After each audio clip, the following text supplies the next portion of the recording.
Hello, ladies and gentlemen, and welcome to the Polyhedron Collidercast, episode 58. I'm Steve Tudor. I'm John Cage. And I'm Andy Lewis, just about. Just about. How's everyone feeling? How are you feeling, John? Are you with it? Are you knackered? Because I'm bloody knackered. I was knackered earlier in the week. I was sort of knackered and fired up at the same time. Yes, I know. Oh, God, yes, that exact same feeling, yeah. I had post-board game conventionitis. Yes, it's the weird mix, isn't it? Of like, you're terribly excited. I mean, I had to brace myself because I had, I think, 15 games in my shopping cart on Chaos Cards the day after coming back from Airecon. And then the tiredness properly hit. And today I deleted everything out of the shopping basket and went, let's think about this carefully. Let's just calm down a little bit. See, that's the sensible version of me. I'd have just clicked it, go for it, why not? The first thing I did when I got on the train, so I get on the train, hook up my iPad to my phone, so I've got, internet signal, and the first thing I did was back Paladins of the West Kingdom. I noticed Kickstarter grassed you up. It did indeed. So that was the first purchase, and then I realised how much money I'd actually spent on that, and thought maybe I need to back down a couple of other things. But why are we so excited, Mr. Cage? Because we have been to Airecon. Well, two of us have. Yes. All three of us left to go to Airecon, right? Yes. And then what happened, Andy? There was an incident.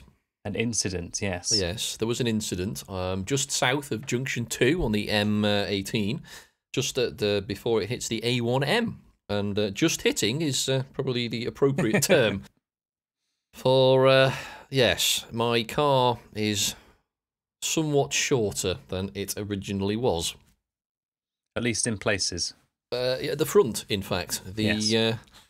The grille, radiator, and headlights are approximately 6 inches closer to the rear of the car than they were at design stage. Yeah, this minor redesign wasn't intentional, was it?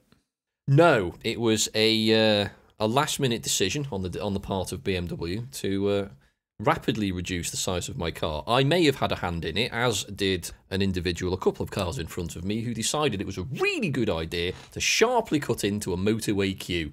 Because that always ends well. Oops.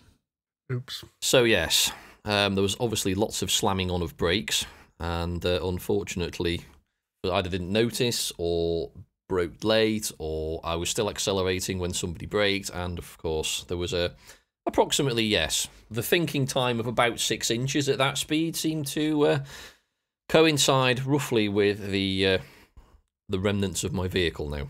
So, unfortunately, it is no more. Fortunately, no one was hurt. In fact, I barely even felt the impact myself. It was that low speed. Most importantly, Andy, are the board games okay? Yes, they are. That was the first thing that entered my head. Is that because they flew from the boot? No. It's a bulkhead. It's a full saloon car, so it was a metal bulkhead behind the rear seat. So those games weren't going anywhere. The scary thing was there was a bloody great truck behind me. So if that had rear-ended me, that would have been goodbye to all things great, good, and heavy. So fortunately, that didn't happen. Wasn't quite what you intended when you thought about reducing the size of your board game collection. Then it's a rather drastic methodology, I think. So no one was hurt, thankfully. I barely felt the impact. I think the guy in front of me, Doug, his name, nice chap, it would seem. He seemed to be completely unfazed by the incident, despite the fact that his car was brand new and had done less than 1,000 miles. He dug it, you might say. He dug it, yes. The look on your face was pretty much what I did in front of him as well, Steve. I was like, ooh, I'm sorry. But thing is, there was not a mark on it. Because he was driving an SUV, his bumper was higher than my bumper. So essentially, my grille and my radiator hit his bumper, and his bumper is obviously a lot harder than the crumple zone at the front of my car. So my car folded like paper in a bath, and his car was entirely fine. You could see the muddy mark of my grille on his bumper, but that would just dust off. And that's it. He basically cut my details, we swapped details over, and he drove off, said, I'll probably get it looked at. And that was it. I haven't heard from him since, but it has only been a few days, so I'm sure he's going to get it inspected. And we'll see what happens. So, on the plus side, it does mean I get to go new car shopping, and I am looking currently at a 4.5 litre V8. I mean, what could go wrong, right? The answer to the problem is definitely more power. Definitely. Well, to be fair, that accident, it would have. I mean, a shopping trolley can go at 15 miles an hour. Believe me, I've done it. So I don't think the power of the vehicle is largely irrelevant. Colour me sceptical. Well, clearly, I mean, when you buy a car of that caliber, it also has better brakes. So, you know, I am actually investing in safety. You do have to press the brakes, though. I do, cheeky shit. Oh my god! If only you could have been on various conversations on the tables at Airecon. Oh, I'm sure I was the subject of many a discussion. You were, and the live show. How did that go, by the way? Moving on. It went very well, actually. We did have to apologise, and we have to apologise for everyone's listening at the moment. We didn't manage to record the live show because the recording equipment was with you, wasn't it not, Andy? It would have been had I brought it, but no, it wasn't. You didn't even have it, right? That's No. fair enough. I did consider bringing it, but I thought, to be honest, no, the audio quality is going to be crappy, it'll be echoey, and I thought it's probably not worth recording. Yeah, that's fair enough, because I'm always in two minds when we do a live show, should we record it? Because, as you said, the audio quality is never amazing, no matter what you do. So I'd be interested to know if anyone out there actually would like to listen to future live shows, let us know. But if you're, I think most people just generally don't think they're worth it. So we may cover some ground again we covered in the live show. Yeah. Although, something to bear in mind for future ones, we might make it so that future live shows are live and that's it. So there's some good reason to go and see them, because incentives to come along. We are exclusive. it will never be covered again, because we never repeat ourselves. Does that mean we could offer priority tickets to like O2 and all that sort of stuff? We could be part of your mobile phone deal. You get priority tickets to hear 3 gobshites in West Midlands. Why not? See what Possibly, we can swing. yeah. You never We know. also did the live Family Fortune show on Saturday evening. Did you We win? did. Yeah! We did! Bloody seriously? I am genuinely surprised. Don't worry, not as Same as surprised us. as we all were with John. How very dare you. Did John get a question right? Not only did John get a question right, he got the highest score on the board. The top answer. Not the... Yeah. No, we had a few throughout the game show, but the question, it was a Family Fortune, so if in America, I think it's called Family Feud. Yes, I think. it is. So the game starts with one person on the team being given a question, the first person to answer it, then, who gets the right one, gets it handed over to the rest of the team. So I thought I did quite well. I was asked to name a board game based on a video game. Doom. Did Doom come up? I can't remember. Doom did come up, yep. It did, but I got the top answer of Dark Souls. Ah, yes. Can't believe I couldn't remember Fallout. I was just racking No. my brain. I was like, why can't I think of anything? There must be one. Man. XCOM. Yeah, that Doom. one came up. Fallout. Yeah. Rodney got It's that. loads. The one John, because of course we took it in turns. Now, for some reason, we were counted as one person, but it went around the table a couple of times. So John was like, "I can't go because I'm rubbish at these," and everyone's like, "No, John, you've got to go up," and forced him up. And I'm there basically with my head in my hands, going, "This is going to go bad." It's me and This is Steve gonna go both bad. sat there going like, you really don't want me to go up. Honestly, it's a really bad idea. And the rest of the entire team going, yeah, go on, John, you'll be fine. It would honestly be less of a mistake if I didn't go. Yes. That was the way I felt, certainly. I'd have been straight in there, but, that's me. So we've got the entire team. So we've got the Unlucky Frog guys on our team. We've got Paul Grogan on our team, and we've got Rodney Smith on our team. And everyone's going, "No, go on, John, you can do it, you can do it." And I'm like, "No, you can't do it." And the question comes up, name a board game designer. And I'm like, "Oh, God. Jamie please, John." Stegmaier. And I'm going into my head. I'm pretty sure he knows Eric Lang. Send in positive waves of Eric Lang. John, because what you had to do is they had a bell, you had to ring, you had to swipe the bell and grab it. Yeah. John grabs it and goes, Uwe Rosenberg. And we're like, what? What? Highest score on the board he gets. Bloody hell. With a game designer for games that there is no way in hell you would either A, play or B, enjoy. That is impressive. That's harsh to tar me with that brush. Just because I haven't tried any of them doesn't mean I won't enjoy them. On the 5th or 6th time, after complaining bitterly. Yes. Uwe's games are not renowned for being straightforward. They're the sort of things I like Caverna, Agricola, you know, the sort of things that take an hour to teach. Although, I'm told Glass Road, which I'm still to play, having bought it from Paul Grogan last year at Airecon, and yeah, still haven't played it. I'm led to believe it's actually quite straightforward, but, you know, that might be straightforward for a Uwe Rosenberg game. Well, somebody at Airecon did give me a brief overview of A Feast for Odin. Oh, yes. And I glazed over about 5 minutes into the description of the game and just kind of went, no, I have to tap out now. Sorry, pal. Thanks very much for the introduction. Feast for Odin, if I remember rightly, is Agricola 3, isn't it? Because Caverna's Agricola 2, if I remember rightly. Yes and no. It's like it is. Yes, well, from what I saw of it, yes, it's Agricola 3, but it's also Polyominoes. Gesundheit. So like the bearing park kind of thing of like putting things onto. I like, see. Right, so okay. You're like managing your inventory in Baldur's Gate. Ah, yes. It's like that. Or in Deus Ex when you've got the different shape. Yeah, that's exactly it. Got you. Yeah, okay. Yes, I've been in two minds whether to bother getting Feast for Odin, given that I've played Caverna a couple of times, but I've played my copy precisely once. I do like it, but it is a difficult game to get to the table, because you open the box, people look at it and go, oh my god. So, as a result of that competition that we took part in, we won some games. I also bought some games. I acquired some games from Steve, and some publishers hand-delivered me some games that I completely forgotten that they told me they were going to give to me. Wow! So I actually came away with a reasonable stack. I don't know if you can see this, guys. Bloody hell, yes. Does this mean that you are jumping on the reviewing bandwagon, Mr. Cage? I am indeed jumping on the bandwagon, or not really jumping on, but I'm certainly running behind it some distance away. Running sweatily behind. Wait for me, guys. Wait for me. I've nearly caught you. Come back. Throw him a rope and a skateboard. He'll be fine. Yeah, so I do now own Family Fortunes, the board game. Oh, we've totally got to play that. So far, it has. I've found it quite useful. It made an excellent prop for the table that we played games on that evening. Stopped it wobbling. That may be the only thing I ever use it for, but. That was quite impressive that all the prizes were versions of the Family Fortunes board game. Yeah, I didn't realise how many there were. Awesome. Oh, loads. So Kat, who run it, Kat from I Play Red, said she spent a total of £8.63, was it, on 5 copies of Family Fortunes? Including postage. Nice. No expense spent. That was a good laugh.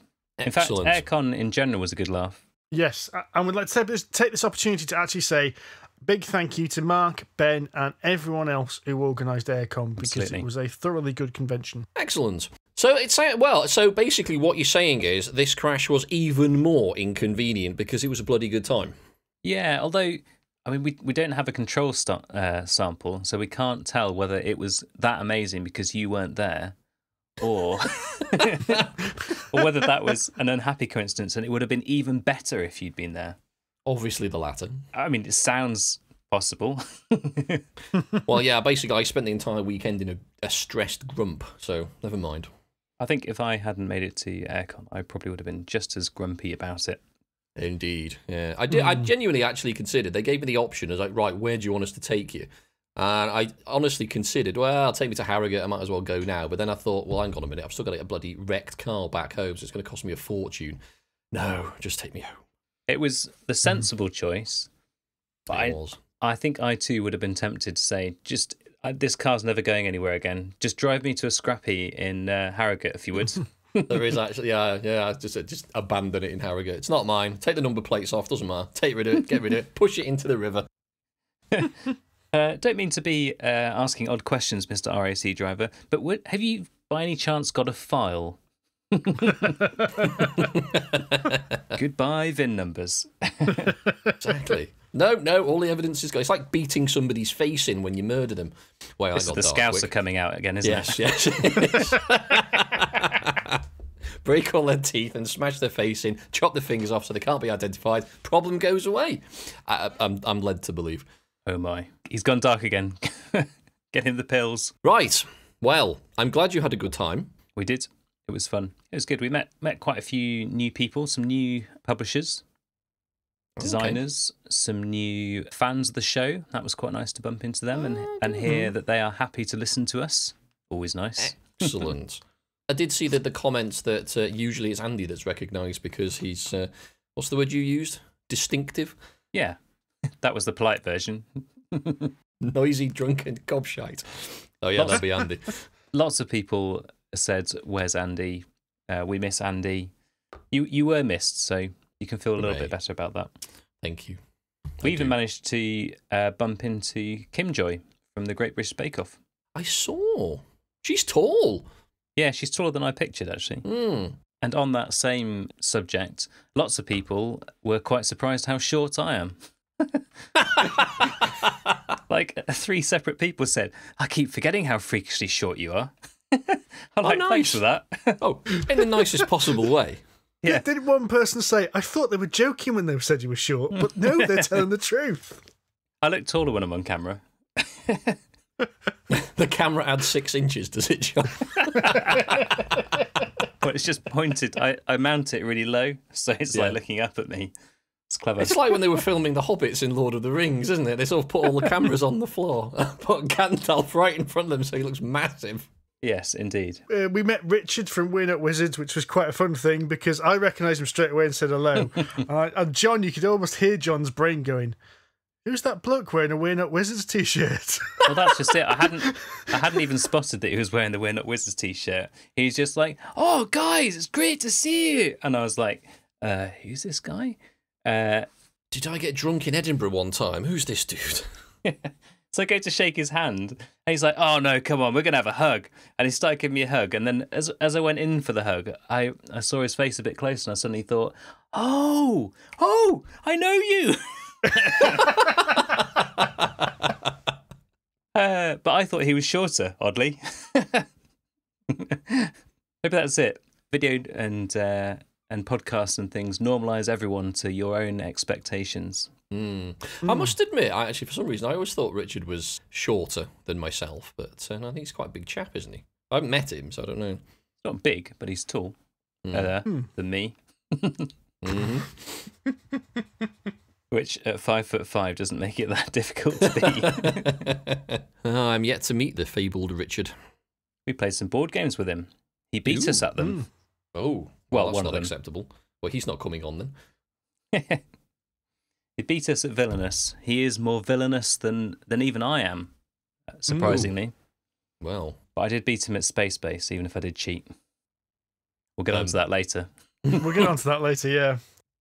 So do you want to do some news, chaps? Some news, yes.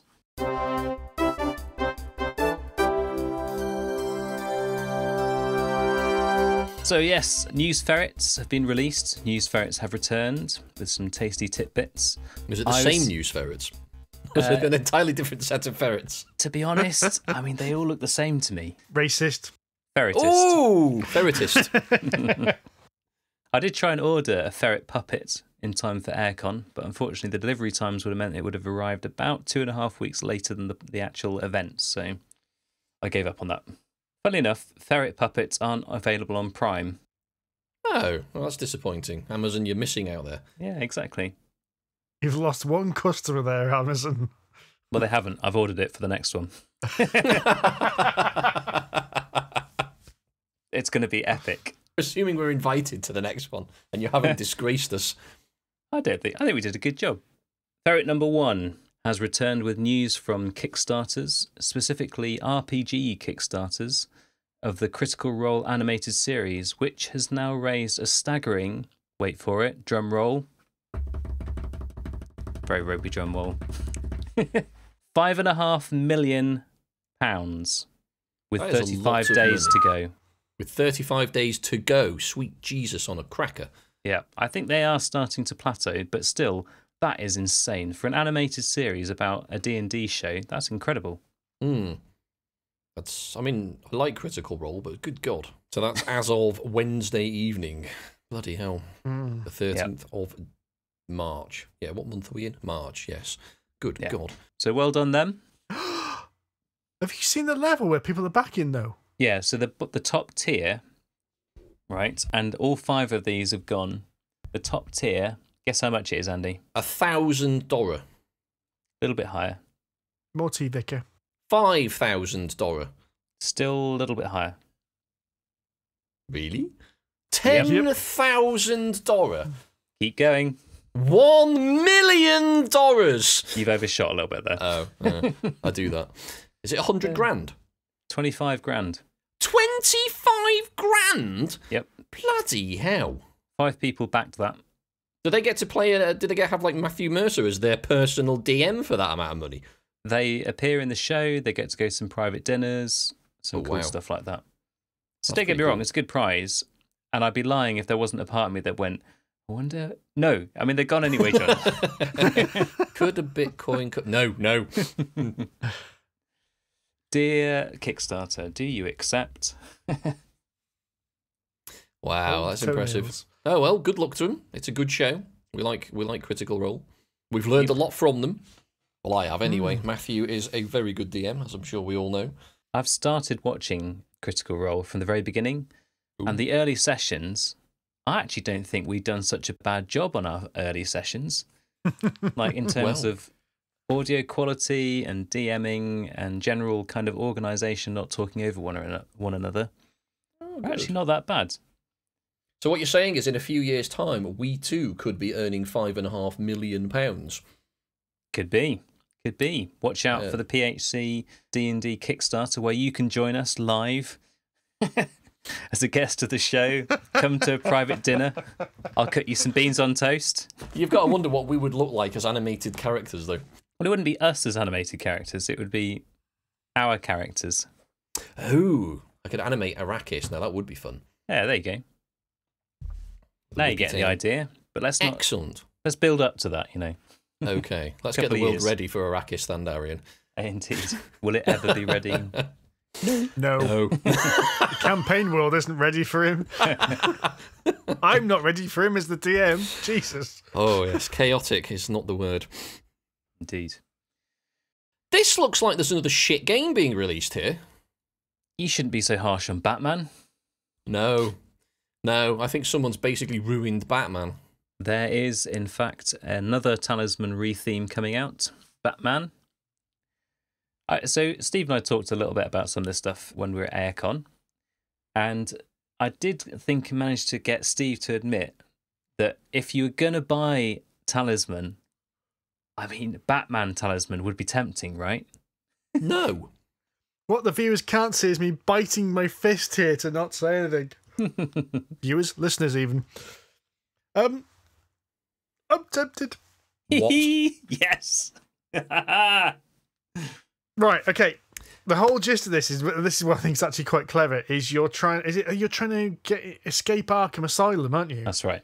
So it's set in Arkham Asylum, and so you're trying to get to the control tower in the middle, Something like that. Yeah. So rather than the crown of command, there's apparently 13 miniatures with it.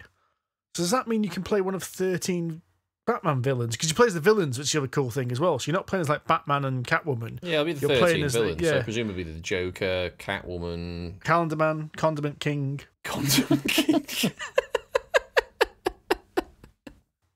Have you not seen Lego Batman, the movie? Yes. That is No, good. actually. You really need to watch that. Definitely need to see that. It's brilliant. It's absolutely brilliant. The bit when it actually lists all the Batman villains, and you have to kind of go, are these real? And you look them up, and it's like, oh, they are real. Oh, wow. I mean, this actually looks like someone's taken a lot of effort to try and turn. It's not just like a simple reskin. It looks like someone's gone to a lot of effort and nice little touches, like the fate tokens. It looks like they're little Harvey Dent coins. Mm-hmm.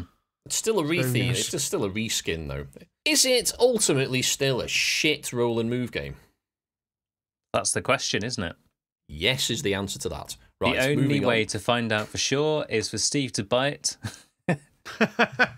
Yes, let's put our mouths where Steve's money is. Wait. Yes, something like that. Yeah.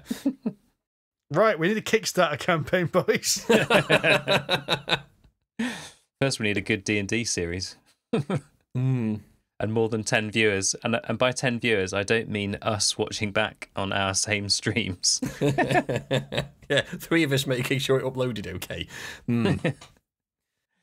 and then 4 of us on the next week trying to remember, like, as a reminder, what we did last week. Speaking of prisons, this next one on your list sounds a bit more interesting. Yeah, so quite similar, in fact, in theme. There are 2 new games coming out from Thunderworks. The first being Lockup, a Roleplayer tale, where you run a gang in a fancy jail. So this is worker placement, resource collection kind of affair, where you're trying to get the good stuff while avoiding the suspicion of the guards. Swing. And Andy's in. Delivered August. Oh, retail shortly after. So has the campaign's Kickstarter's finished gone. then? Yeah, Right, the Kickstarter's Boo. gone. But the retail will finish. Will be available very shortly afterwards. They assure us. Excellent. We looked into this because I'd played Roleplayer the other week, which is their dice drafting game, which I'm not going to talk in too much detail now because I want to have another couple of games of it, and it's gone to my. I've played it twice with Adam, and it's gone onto my wish list because I really, really like this game. But it made me look into what else they do, and I think we was discussing it with Rory, and Rory goes, "Oh, the next 2 games look even more interesting." It's like, why was I not told about these when they were on Kickstarter? Yeah, Indeed. Where was this memo? that's why it's important to sign up and have all of your friends signed up to Kickstarter, so that when they go and back something interesting, you've got less chance of missing something good. Good advice. And with friends like you, there is 0 chance that I'm going to miss any board games for the foreseeable Although, future. to be fair, John, the sort of games I back, I'll bet money that most of the time you wouldn't want to back them.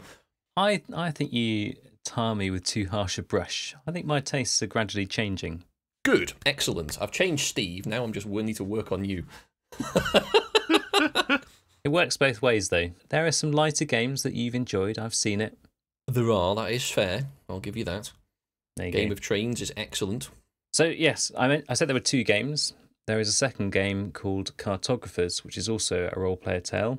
This is a roll and write type game where you're trying to reclaim the Northernlands for the Queen, competing to be the greatest cartographer to map out the most interesting and bestest bits of the land. I really like the look of this one. It looks really good. So if you've played Tiny Towns or seen Tiny Towns, and if you've played or seen Railroad Inc., it's like those 2 games sort of smashed into one. And if you haven't, go back to our last podcast and listen to them because we talk about it then. So just to give you a tiny synopsis, Tiny Towns, the bit I'm talking about there is that everyone gets kind of common shapes and you're trying to fit those onto your grid. And Railroad Inc. is where you've all got common shapes, but you're trying to draw them onto the board. So it's that common resource. Everyone's trying to use that same thing, but use it in different ways, probably. Now, it's been Gamma Trade Show this week. So this is one Frank from City of Games was discussing with us because it was his first trip there. Mm-hmm. Oh, that's where he went. Okay, I did wonder why the hell he was missing Airecon for something in... Was it Barcelona he was in?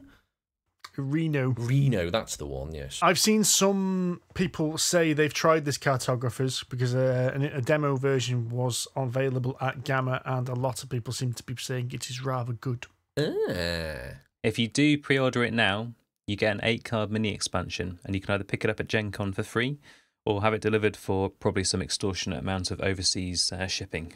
So I am very intrigued by this one, and I'll be pre-ordering it. I distinctly remember about a week ago, Steve, you telling me that you have a 12-game limit for this calendar year. Yeah. It sounds like you've already blown that limit. You've gone full Lewis. In Steve's defence, Amanda's bought a load of games, so it shifted the balance a little bit, I reckon. You feel you have to keep up with it. Amanda bought 5 games There you go. at Airecon. Bloody hell, which ones? We bought Dice Hospital Uh-huh. with the Super Deluxe expansion bits as well. Right. It's got nice little ambulances. We bought Villainous, or Amanda bought Villainous. Mm-hmm. Kitchen Rush from the Bring and Buy, which is the fast play one. She bought another game from the Bring and Buy, which was £5, indefinite in punt territory, because it looked like Kitchen Rush. We played it, and it's not very good.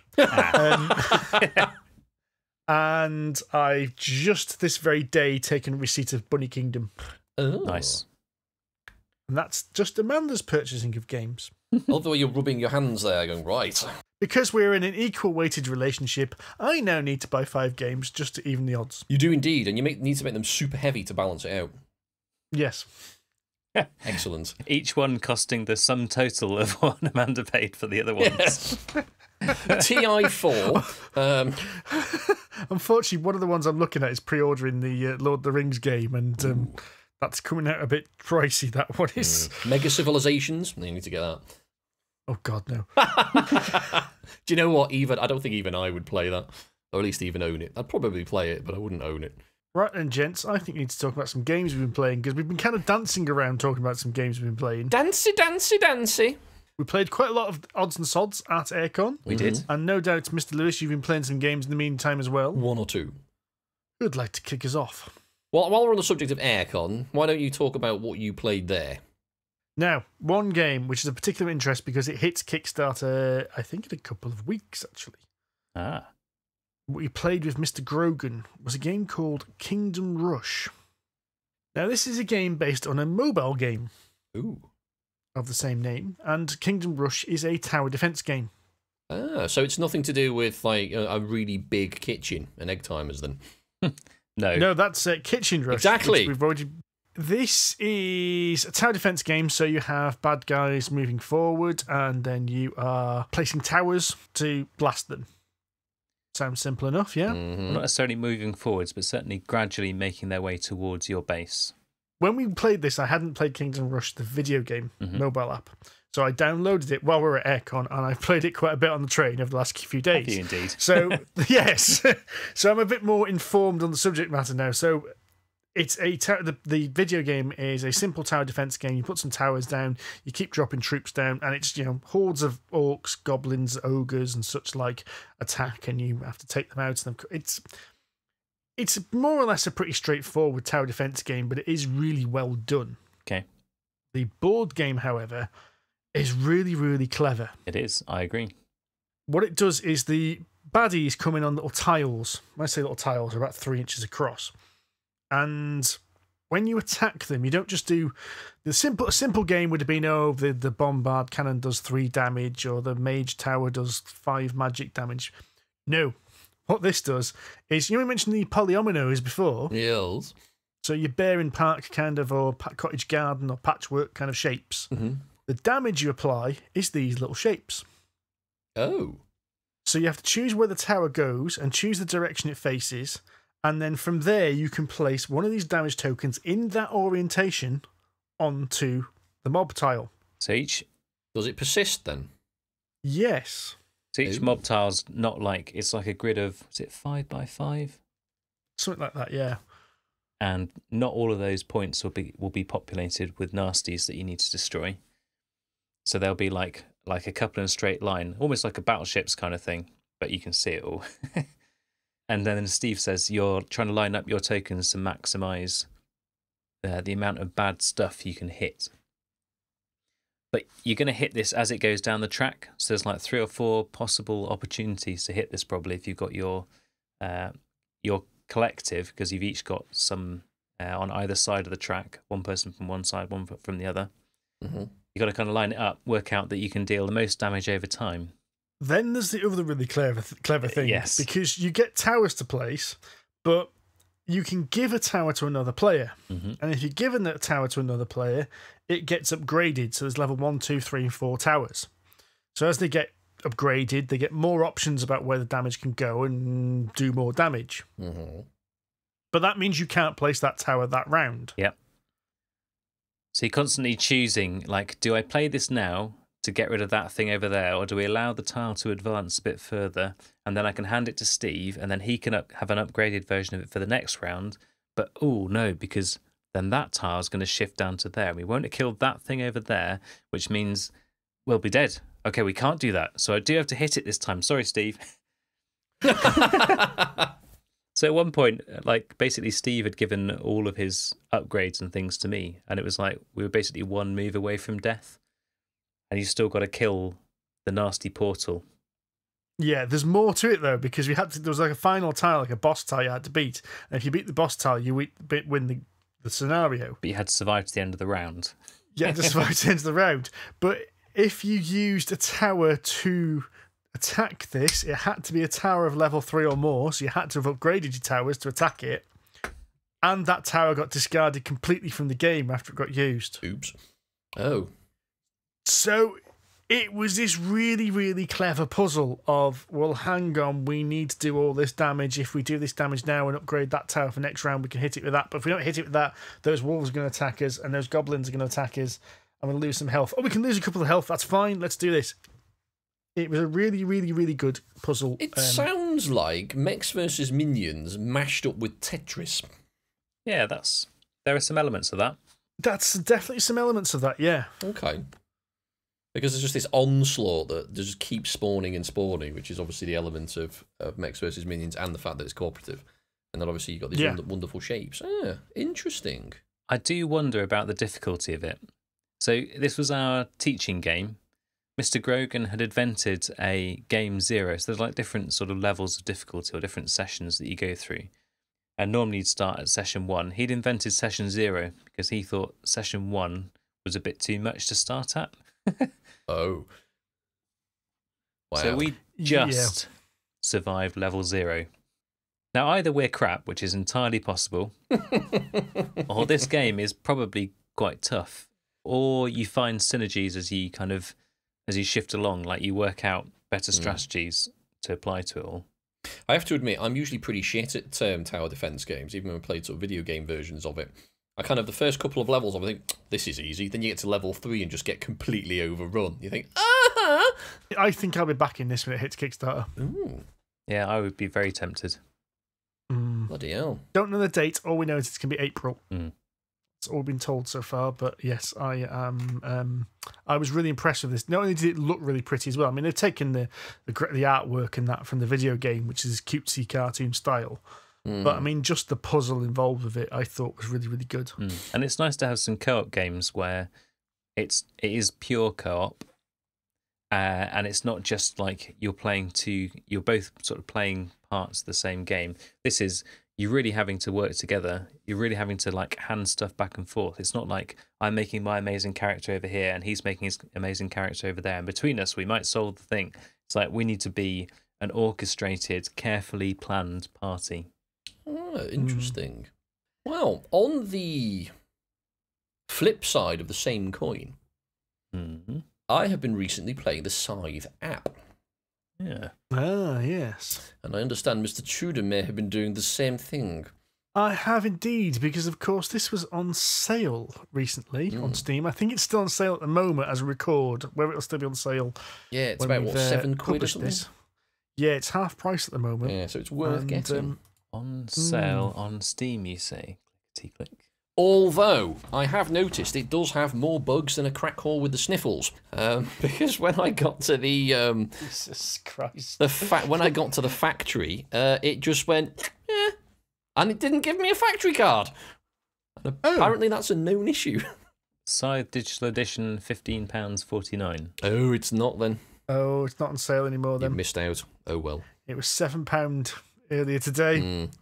I have to admit, it took me a game and a half to get used to, because it doesn't really explain how the interface works.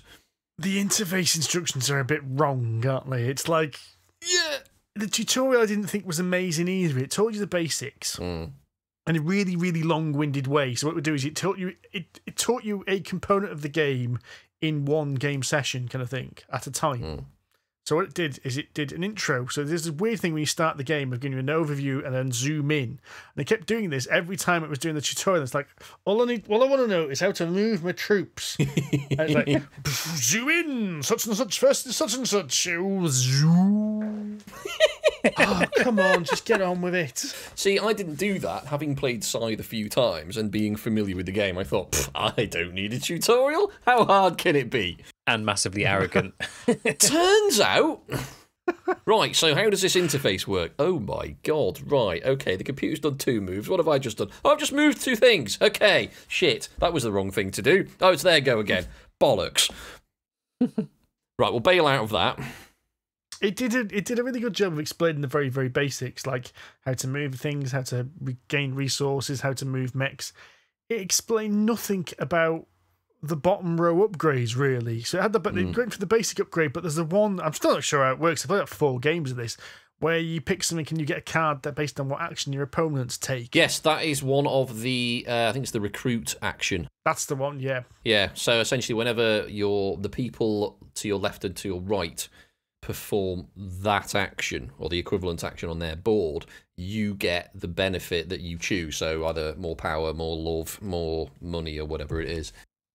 Yeah. So That's how that works. You see, I already knew that from playing the game, but the thing that completely baffled me to start with was the way that it actually handles the upgrades.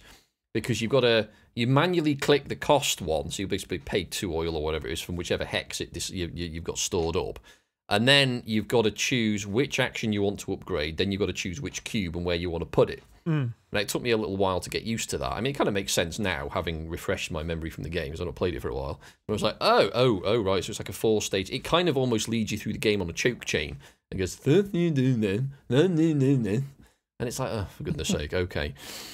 But once you get used to it, I quite like it. I think it's good implementation of it, actually. I think you're right, yes, because you can sort of zoom in and out quite readily and get a good overview of who's where on the board. But I think it works quite well as an app anyway, because Scythe itself is kind of a multiplayer solitaire game for the most part, until, you get sort of mech happy and start invading people's lands, at which point it starts getting interesting. I still need to play the board game. You do. I think you'll quite like it, actually, John. It's a very good game. It's a weird game to learn, though. Mm-hmm. Because you've been taught the rules, and I got to admit, even the first time I played the video game, I know how to play it now, and I started, it's like, what do I do? Yes. Because it's very much the points buffet situation where you can get points for absolutely everything. So you're like, well, what should I do? It's like, well, do whatever you want. Well, but where? What do I do? I'm going to love this game, I can tell already. It's a lot better than some of the other games we struggle with, because the difficult decision is choosing where you're going to concentrate. The actual trying to work out how the mechanics all fit together, because your options are so simple. It's like, move 2 of your things. Right, it's the next person's turn. Upgrade 1 of your things. Right, it's the next person's turn, kind of thing. It's very much a case of you take a short, quick action, and you've got basically until it comes around the table again to work out what you're going to do next. And because you can't repeat the same action 2 times in a row, unless you're red, it does mean that what? You're limited by your choices. Is it 5 factions in the base game? 5 in the base game, 7 with the invaders from afar. But basically, every faction has its own special ability. It just so happens the red faction, the Muscovot or whatever they're called, Russia, basically, their special abilities, you can do the same action twice. That's all it is. Okay, so there's a bit of async play in there as well. Very much so, because every player board is different, and every mech card or there's basically 2 player boards, one of which basically controls your actions, the other one controls something else. I forget which. It's the mechs in your character. That's the one. Mechs in your leader, sorry. That's it. And you get them almost randomly assigned at the start of the game, so there's lots and lots and lots of different combinations, so your strategy will have to vary depending on which ones of these you get. Okay. I mean, broadly, it's the same thing, though. Yeah, do one action, carry on. But obviously, the costs of each actions on each board is different. So you can't just go, right, I'm just going to do the same strategy no matter who I have, because it can't work like that, which is nice. Interesting. I think you'll like it. It'll just, as Steve says, I think you'll just take it'll take you a game to get used to it. That's fine. I'm okay with whining bitterly for a game. You shouldn't do, and honestly. then winning. Oh, I don't know about that. Speaking of games that have a massively asynchronous nature about them, another game that we played whilst we were at Airecon, which you touched on earlier, Steve, is Villainous. Which is one Amanda bought while we were playing other games. She just came along and went, I bought this, blunk, we're playing it. Okay. Yes, miss. So, explain this.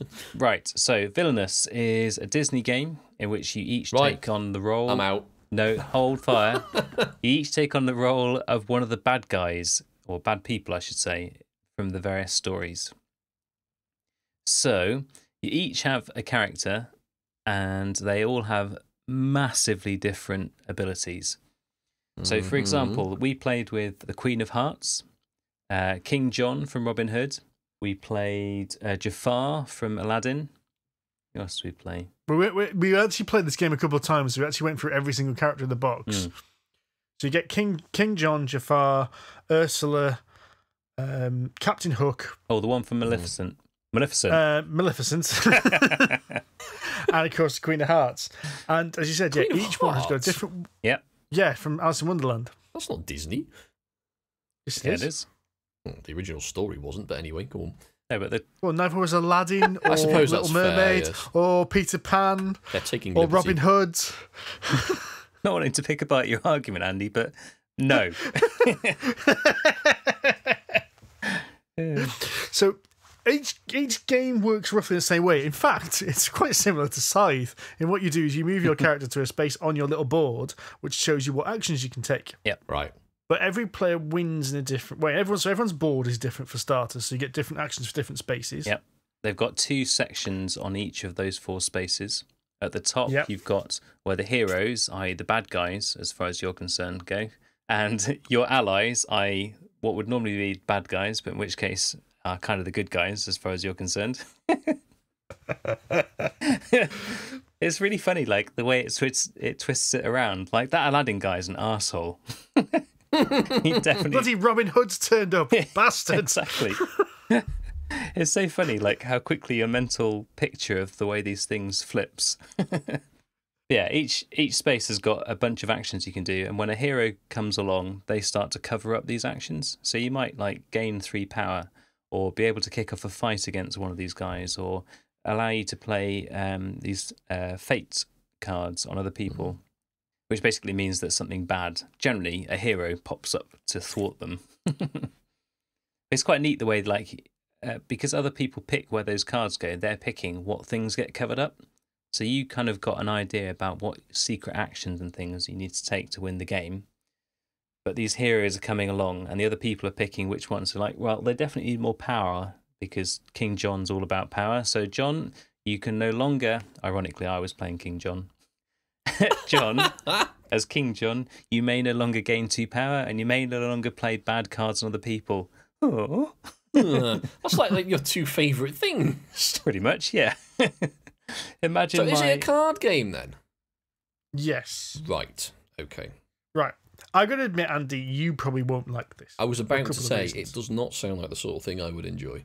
Well, it is interesting. As I said, it's asynchronous, so every different player has a different win condition. So King John has to basically accumulate resources. So there's an option which gets power. You use power tokens to play cards. So King John's dilemma is, I've got to hoard the power tokens, but at the same time I need the power tokens to get troops on the board to kill Robin Hood and Maid Marian and things like that.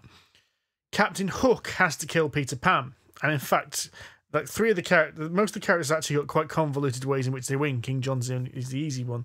So Captain Hook has to unlock the treasure cove, attract Peter Pan to the cove, then move him to the Jolly Roger, and then kick his ass. Yeah. And then Ursula had this weird thing where she had to do something with a trident, like take a trident off a character and then move it into a different character, and then move it across the board. Was the final that point. was it. Maleficence was one of the easier ones because Maleficent had to just get 4 curses in place. And Queen of Hearts was also a little bit of a weird one in which you had to get your card soldiers into place and activate them. But then you had to take the shot, as it was called, which is basically play croquet. And you had to draw cards and hopefully you beat the strength of the soldiers you've put into play. Right. So you can bolster them with extra items and things. But yeah. But the biggest criticism I have of this game is that several of the decks relied on you getting to a certain card before you could get going. And I could see they've done it as a mechanism to balance things out a little bit. Because some of the characters, like if you just need to get power, for example, all you need to do is just keep landing on the spaces where you gain 1, 2, or 3 power. You can't land on the same space twice, so you've got to go backwards and forwards.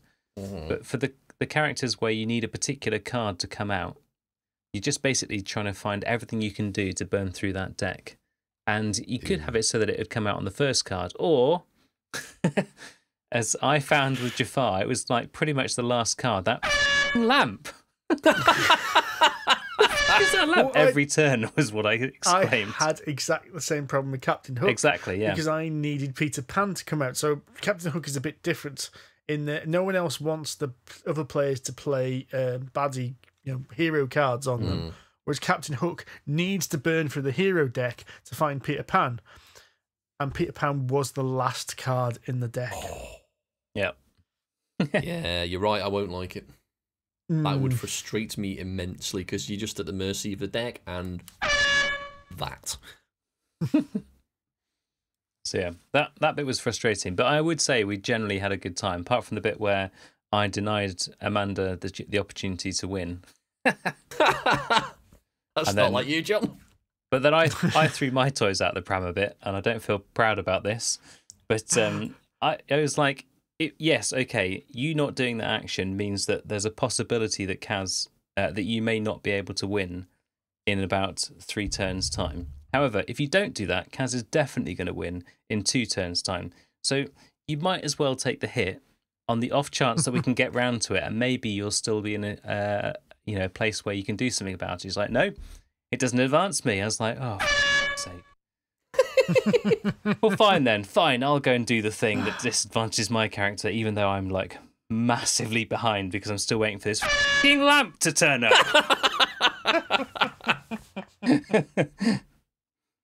I'm not proud of it, but I did throw some toys out of the pram. Good man. Yeah, you're right. I would like it. I think I'm going to enjoy it, but also I think as well, we played a 4-player game and a 5-player game, and I thought it dragged to 5 players as well a bit. Yeah. I think it needs to be like 3 players. Okay. To really get the most out of it. Because there's a lot of the game just waiting for the right cards to come out. And it's only when the cards start coming out can you really start taking chance to affect people. So Okay. It's going to get played more because it's a Disney villain game and Amanda loves it. So, but it'd be interesting to see what I say about it in like another 6 months when I've played it a bit more. To be fair, I think the first game we played of it went faster. It turns out Richard from We're Not Wizards doesn't play his cards quickly. He has a bit of a think, and as you know, if you ever listen to his podcast, he does like to talk. And I could see Steve and me on either side of him at one point, and we're both like mentally like waving our hands like, and skips the end. Richard, it's your go. Richard, it's your go. It's your go, Richard. Awesome. Lovely guy. It was getting quite funny. Well, speaking of games I hated, and that Steve now likes, you played Space Base. We did. I've played this twice now since we last recorded the podcast. I'm sorry. I don't think it's as bad as you make out, Mr. Lewis. Well, you may think that. He's right. And I think your criticisms of it are slightly misplaced. Really? Why? I don't think it's as straightforward to win as you make out. But it is tedious. No, I disagree with that as well. It's Catan and Mashikoro smashed up. Now, admittedly, I will concede it's better than both of those, but it's still not great. It's f***ing boring. Oh gosh, there's so many air horns in this episode. It's ridiculous. Yep. Now, I'm not going to say this is the best game in the world ever. Good. But I will say I quite enjoyed this game. And I will say that I thought there was a bit more depth to it to what you made out in the last episode. Mm-hmm. How many did you play it with, just out of interest? First time we played it with 2. Right. So it's just me and John. Okay. Yep. And the second time we played it with 3. See, that's probably why you thought it was better. Because we played it with 5, and my God, it dragged. Now, I can believe that because it's a game which, especially at the beginning, you're not going to do anything on other players' turns.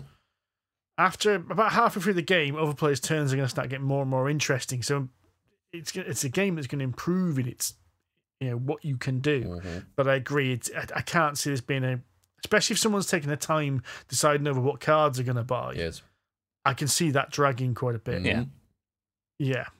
But I can see it getting better as you get further in and go, oh, 5 and a 4, I've got choices now. Because you've got choices later on about what you can do with the dice rolls. I also kind of disagree with what you were saying last time about, you'll just go for the 6, 7, 8 cards. Because I think there's actually less 6, 7, and 8 cards than there are other cards in the decks. There probably are, just to balance it out. Yeah, so because I thought that both times I go, right, I'm going to grab the 7s. I haven't seen any 7s. John's bought that 1 7. Where are the rest of them? Yeah, because you're statistically more likely to get the 6, 7, and 8s. But obviously, obviously we've talked offline about this and said that you're probably best off getting the 1, 2, 3. Because obviously, you add those 2 numbers together, you get 7. But I suspect the game is probably balanced at the shitloads of numbers 1 to 6, but they're not very powerful.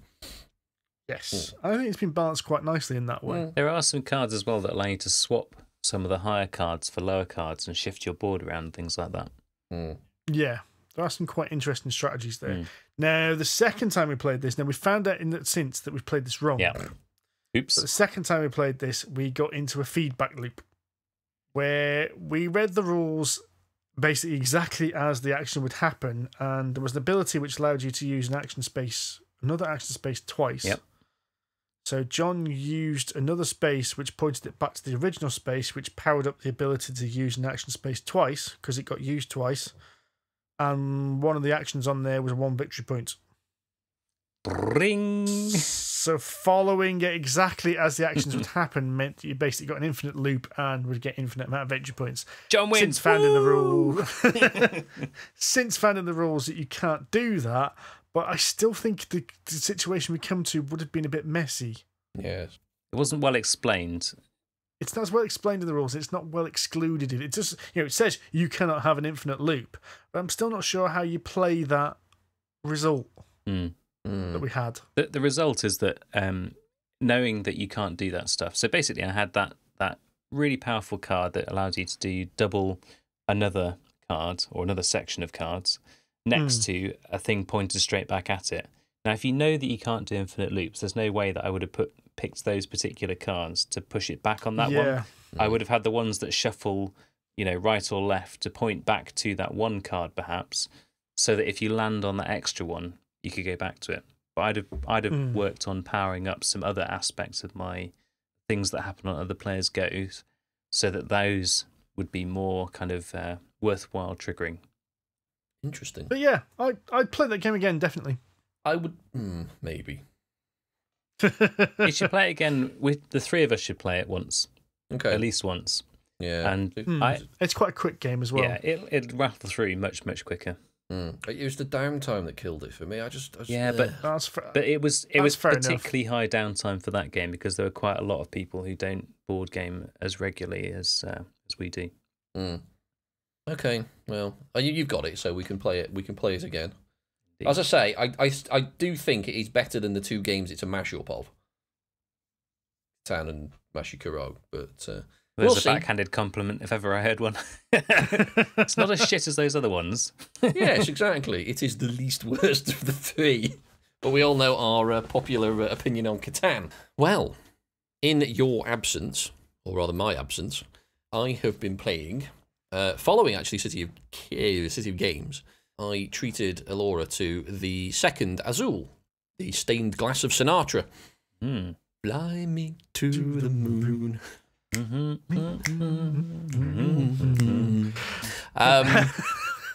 Stained Glass of Sintra for the pedants out there, which is a lot of people seem to think it's it's really similar to the first Azuil. It is not. It is very, very different. I stated that having watched various playthroughs, I thought it looked too similar to other things. I now own this game. It is nothing like the first one, other than you have squares you put on a board. It's got Azuil in the name. Yes. It turns out it is different enough. So, Andy, please do explain why it is so much better, or so different, rather. Well, in the original Azuil, you are putting down tiles to make essentially a 5x5 grid, and if you put down the tiles and anything adjacent and in a line, vertically or horizontally, you will score you some points, and there's a few bonuses at the end. Stained Glass of Sintra, you are doing something similar, but you're doing it in columns. So there's about 8 or 9 columns, and each column has a series of 5, 6 tiles on it, 6 windows, basically. So you're basically dealing with what they call lockets, not lockets. Oh, like Jolly Ranchers? Yes, Jolly Ranchers. Basically, these square Jolly Ranchers, yes, and who represent all of these windows. So the principle is the same, that you're sticking all of these things down representing windows rather than tiles. And you have a little builder, or a window glazier, that's the word, who moves across, or you can move across the top of your board, who represents essentially the column that you're working on. And so you can put in windows in the column that you're in, or any of the columns ahead of him, so to the right of him. But the fun bit is you can't move your dude backwards to the start unless you take the full turn to do it.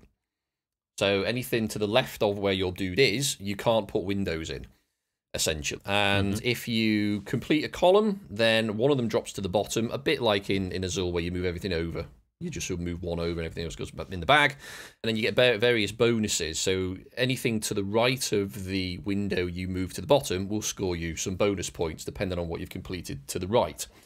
So there's this lovely balance between trying to complete all the stuff to the right of your board, quit first because you get all the cumulative points, but of course sacrificing the additional move you need to get your worker back to the start in order to fill in the stuff on the left.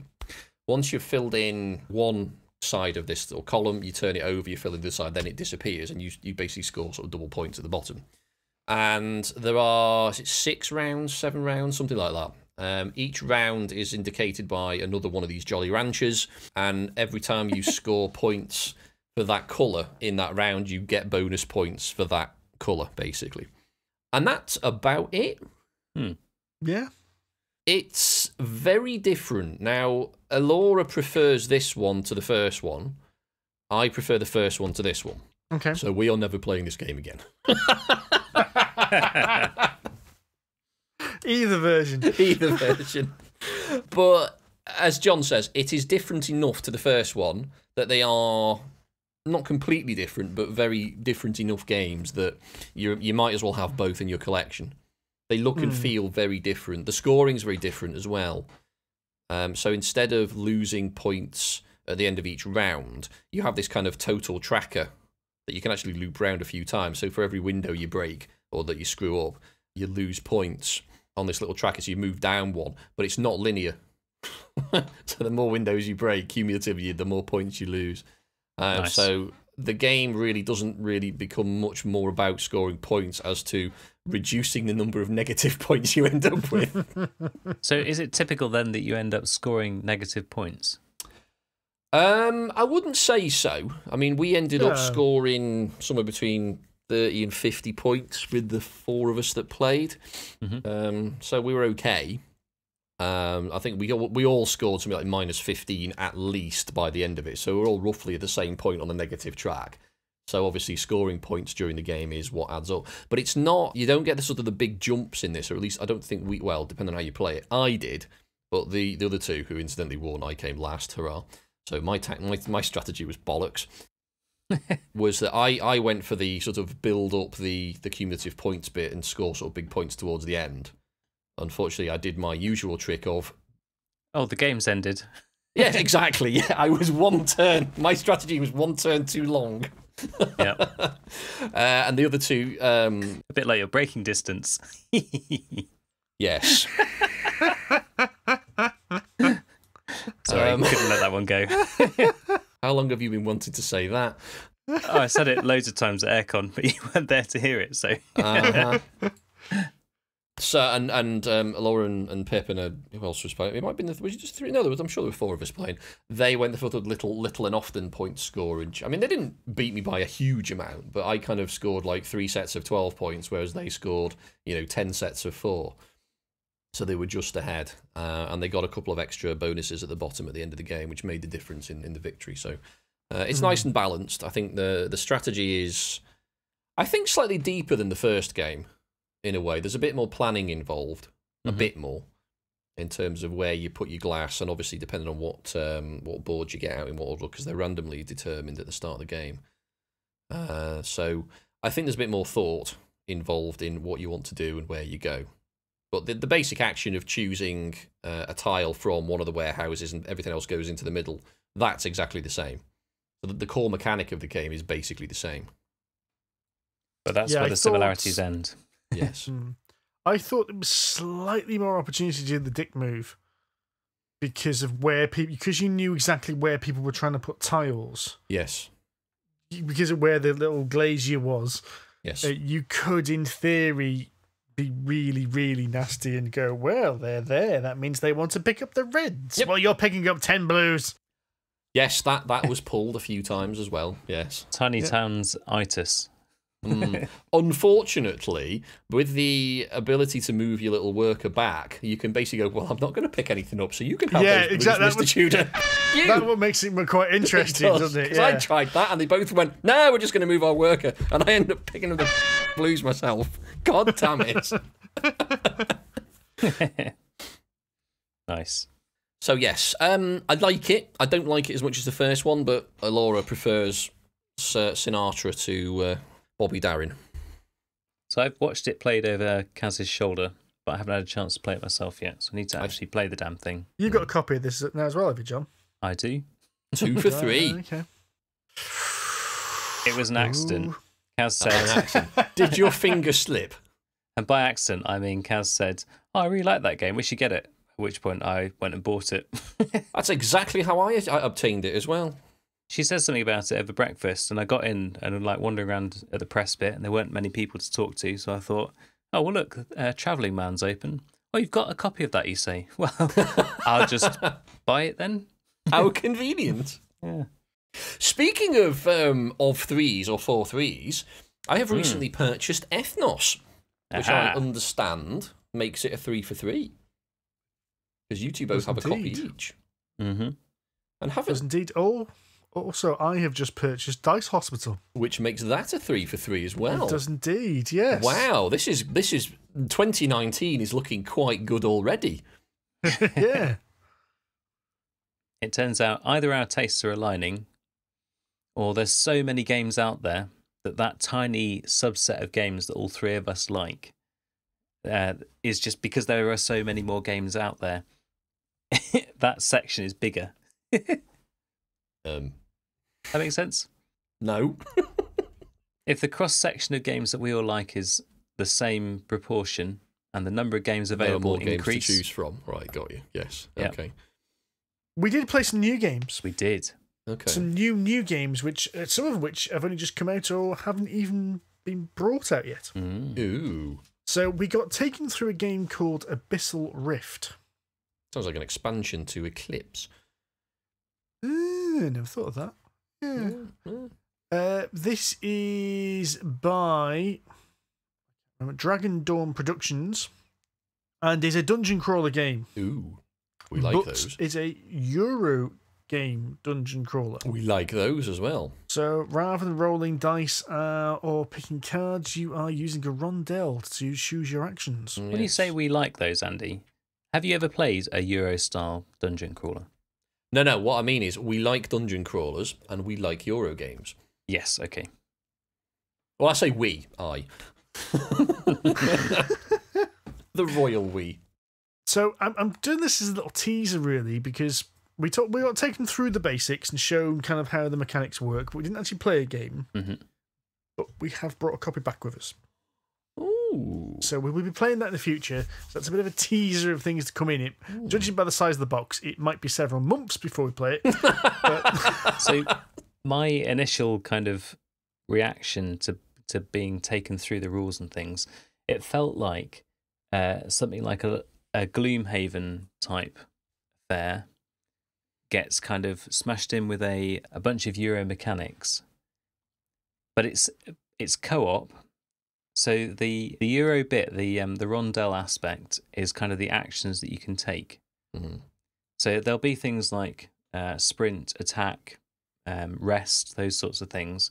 You're collectively deciding. There's only a certain number of space on each one. You're collectively deciding who goes for which space. Really interesting idea. Okay. Sounds good. So, like, as you go around, only a certain number of people will be able to sprint now, and then someone else will be able to rest. And so you're kind of working out who can... Okay. So it's like a sort of joint worker placement sort of affair. Action selection sort of thing. Sort of, yeah. Okay, I see. But you're using that to decide how you're then going to fight things on the board. Sure. Is it, with the name, is it fantasy or sci-fi? Because it could be either. Fantasy. It is fantasy, okay. Yes. It's demons and things coming out of excellent rifts. It's miniature-wise, what we could see reminded me a little bit of a more fantasy version of Deep Madness. Right, okay. Very good. Pretty miniatures as well. We like Deep Madness as well. So we'll be going through that in the near future, I believe. And the other game that the same company brought, which they showed like a demo version of this, was a prototype version, was a game called Dwarf, which was a worker placement game. Hello. In which you are dwarfs working kind of not together and not in competition, but there's a certain amount of, well, I'm going to have to do this for us to both get anything, so there's a slight amount of agreement. Slight. Begrudging agreement. Where this game was different was the actions. You had like a 3x3 grid of actions, but there were cards. Mm-hmm. And as the game progressed, you would draw 2 cards from the deck, and they would go over 2 particular slots on the board, changing the actions. Yeah. Each card tells you where it's going to go as well. So it's not something you decide. It's like there'll be a dragon in the top right now. There'll be some nasty stuff in the bottom left. There'll be a new mine in the bottom right with iron in it, or so on and so on. And every so often, one of these worker placement spots will be blocked by a fairy or a dragon or orcs or things like that, and they'll have a detrimental effect. So if no one fights the dragon, somebody loses gold, or everyone has to lose gold. If nobody fights the orcs, they steal your iron. If nobody fights the fairies, they pinch your steel. Do you know what it sounds like? A bit like, not completely. A little bit like, remember Dwarf's Fall I had? Before I decided it was shit and sold it. It sounds like it's got elements of that in it. Like there are, I mean, Dwarf's Fall is entirely competitive, but you can kind of join forces in that and both score the same sort of points if you occupy the same area. But you can put sort of things like dragons and orcs and ogres and stuff into it, which block the use of like things like castles and mines and stuff. Basically, you can pull a dick move, but because you can, everyone can use everyone else's castle and mines, it kind of screws you as well if you do that. This was more, you weren't placing these things out. Right. The deck was placing these things out, and you were basically trying to have half work together, try and stop them. Like, for instance, if no one got the orcs, neither of us were going to do any mining. So one of us had to kind of go for the orc, otherwise neither of us was going to get anything. Okay. So you had to kind of like a bit of a gentleman's agreement. Well, I'll go sort out the orc this turn, if you sort out whatever comes up next turn. And then there were also a couple of cards like on the side which were like special actions, so you could collapse a tunnel. And a collapse tunnel meant you place the top card of an action space to the bottom of the deck. Right. So the other thing to mention is that this was 2-player, right? So we've each got 2 workers, but if one person's going first, they're the first player, they place their worker, then the other person places 2, then the first player places the final one. Okay, so it's almost like a drafting element of it, almost. It's more of like a balance option so that you're not... The person going first doesn't get all the advantages, basically. Sure. But by taking these special actions, it's swapped over the player order as well. Okay. And every time you the idea was to craft an item. When you craft items, that's how you eventually win. And this is the one criticism from the very, very quick playthrough we had, I would say, is that it took an awfully long time for one of those crafting opportunities to come up. I would say, actually, what happened was the crafting opportunity came up quite early, but we couldn't get the resources then, and then it got covered in something else. See, I don't even remember seeing it. I remember seeing it, but neither of us could use it because neither of us had the steel to craft anything. Yeah, okay. So it got buried in the deck. So you were at the mercy of what this deck did. Uh-oh. And I wasn't the only person who made this criticism. So I've been speaking to one of our listeners on Facebook chat who played the same game, and they said they felt exactly the same problem. None of the cards which allow them to actually do anything in the game were coming up. So what was happening was they were all just sitting there. I mean, we were just sitting there collecting resources, and I think we played the game for about 15 minutes, and we both went, well, we've seen everything now. Thank you very much. We'll toddle off. We collected a lot of iron, some steel, and no gold, because that dragon. But we didn't know what we could use the steel, the gold for anyway, because none of the crafting items came up that needed gold anyway. Yeah. And they start to make you more powerful and help you get better at it as well. So I mean, this was like literally like a 5-minute, we've got to go in a minute anyway kind of demo. So we did rush through it. Okay. It sounds a little bit like you have no control over what you're planning for. You don't. No. Because you can only see, as I said, two out of 9 cards get covered every round. So 2 out of the 9 worker placement spots change every single round. So you can plan a little bit in advance, because you know 7 of those options are still going to be there, and probability. I mean, there was a hell of a lot of mine iron options, and there's a hell of a lot of forged steel options, right, or smelt steel. But the forging item options weren't coming up. So you got all this stuff and nothing to do with it. Yeah, right, we were both stockpiling massive piles of iron and steel, and we're like, well, I don't even know whether I want lots of steel or lots of iron or what. So that's at this not point. good, because even if presumably you did get that option, that action to come out, there's only one time you could take So you've got this massive mountain of steel, and you take a little dent off the top of it and make one thing, and then move on again. That sounds a bit pants. I'd see how the final game looks. Yeah, I thought this was an interesting concept with the way the worker placement spots kept changing. I just feel like it needed a bit more time in the oven. Yeah. Yeah, okay. Yeah, that's quite nice, because it'll probably have an element of a game that I personally do like, obviously, apart from worker placement, but the idea that you're given a situation and you must deal with it to the best of your ability. Now, I quite like that. I mean, the randomness in the game is fine. Again, you can be proactive, you can plan around it. So that sounds like an interesting think on your feet sort of mechanic, which sounds quite good. But again, if you're going to introduce Euro elements like worker placement and stuff, you kind of need the ability to plan a little bit and not rely so heavily on dumb luck. Yeah. In order to progress through the game. So maybe it just needs a little bit of a tweak just to tip the balance in favour of maybe a couple more smelting actions. Not smelting. Crafting actions, maybe. Forging, yeah. Yeah. Yeah, could well be. Oh, well, okay. So while we're on the subject of new and interesting games, we also managed to demo something called At Home on Legrange. An interesting name. Is it space-based, perchance? It is space-based. You are, in fact, making a space base. Oh! But it's not called Space Base. No. That name was taken. Perhaps.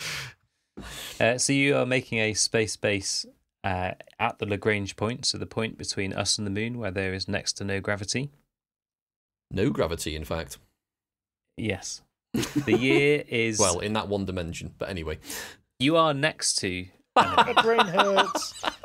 The year is 1970.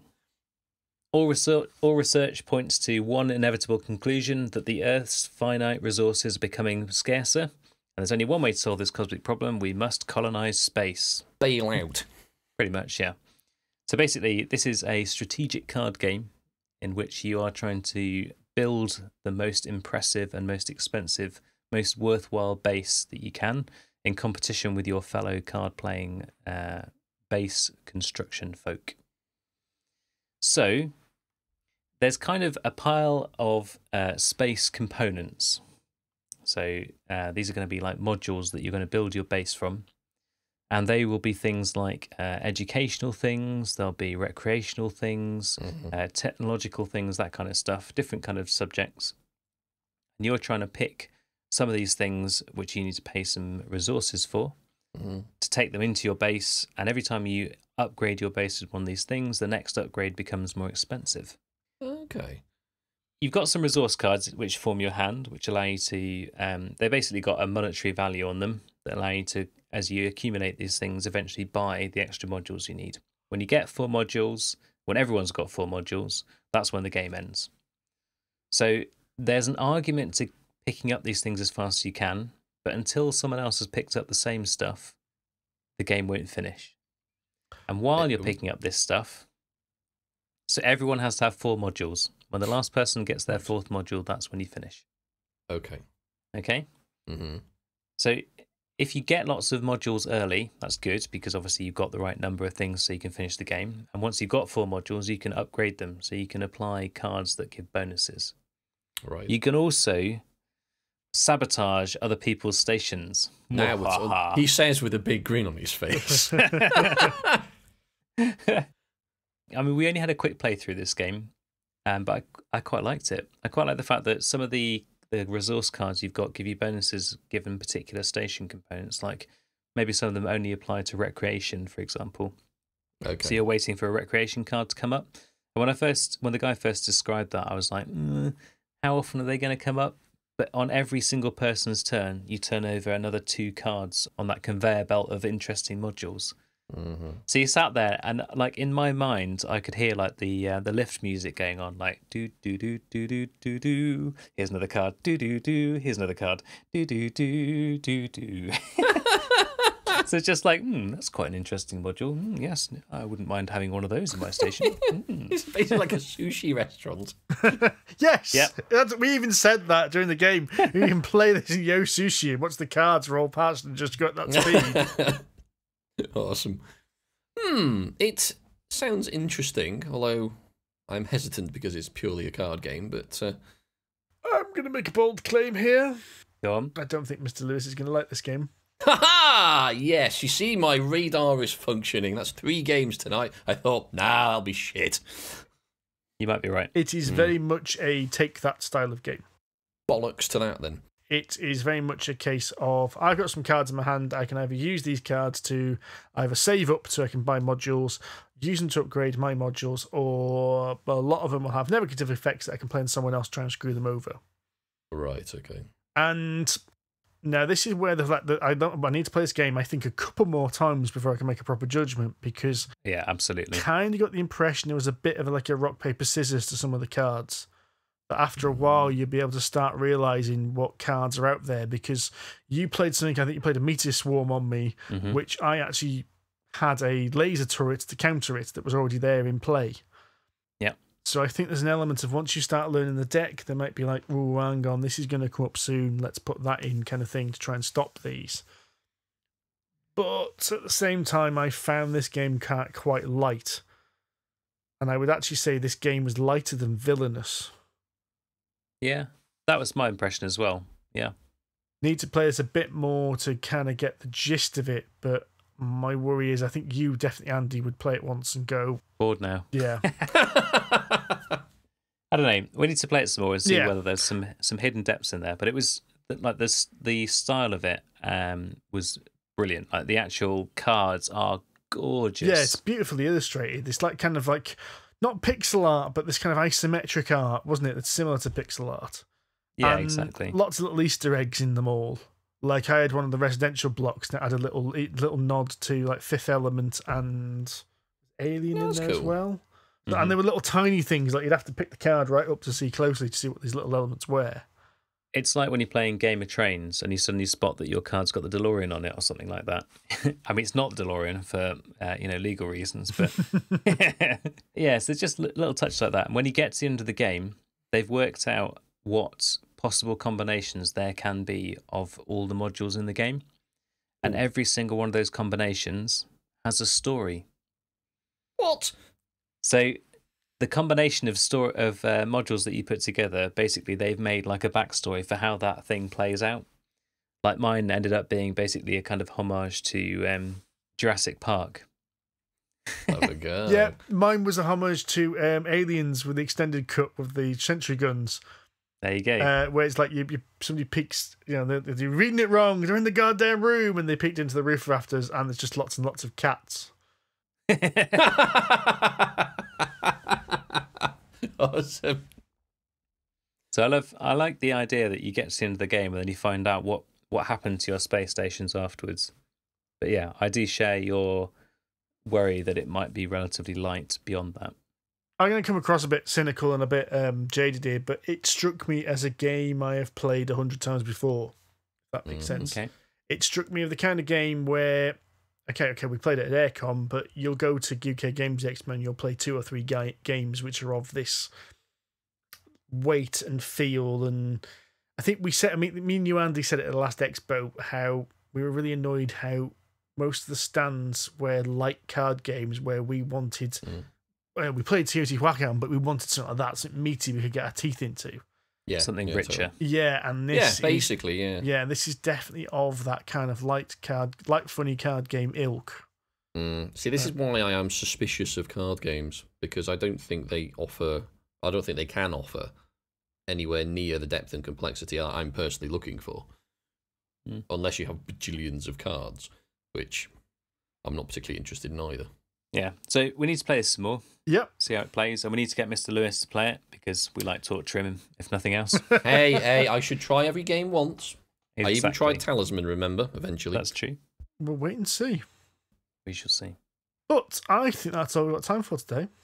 I think you're right. So I think it is time to bid the listeners adieu. Bonsoir. Unless it's the morning. Thank you, ladies and gentlemen, for listening. We have been Polyhedron Collider. I've been Steve Tudor. I've been Andy Lewis. And I've been John Cage. If you'd like to give us a review on iTunes or on Stitcher or on your favourite podcast platform of choice, we'd much appreciate it. If you'd like to give us a chat, we are available on Twitter, collectively at PolyhedronC. I am at Wahoffle I am at Sonic H with a 0. And I'm at John_Cage. We are also available on Facebook and Board Game Geek Guild 2726. If you fancy some D&D, get on over to twitch.tv/Polyhedron Collider every Thursday at about 7:30 BST for some more hilarious antics. If you enjoy that kind of stuff but you want it in better quality, go to youtube.com/user/Polyhedron Collider, and you can also find our regular podcast there as well if you'd prefer to listen to it there. But for now, tatty bye. Ciao. See you later.